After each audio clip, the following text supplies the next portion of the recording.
Au palais Omar Bongo Ondimba, siège du Sénat, les débats liés à la protection du patrimoine national étaient à l'ordre du jour. Le vénérable Ernest Ndasikula a présenté à ses collègues sénateurs la proposition de loi sur le patrimoine national. Les détails avec Gervais Fabrice Odjouga et Franck Mexon Mangolo.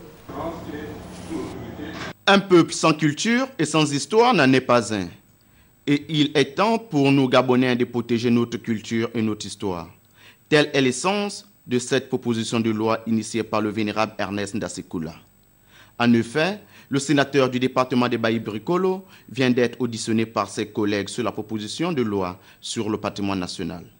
Le présent texte vise à responsabiliser l'État dans son rôle régalien de garant de la chose publique. Cette proposition de loi vise à répertorier ce que nous appelons patrimoine national d'exception.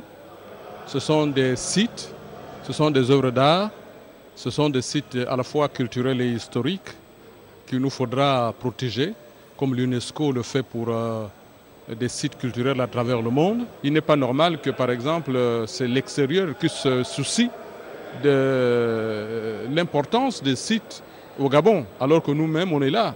Nous devons nous en occuper. Donc il y a aussi des bâtiments historiques, il y a aussi des centres sportifs historiques, culturels historiques. Il faudrait que dans un siècle, 2 siècles, pourquoi pas 1000 ans, qu'on sache que nous, notre génération a produit. Et avant nous, ceux qui sont venus avant nous ont produit. Avec un potentiel culturel et historique important, le Gabon n'a vraiment pas de législation spécifique en matière de protection de son patrimoine. Avec cette proposition de loi, les sites retenus seront classés et ne pourront être détruits qu'après déclassification.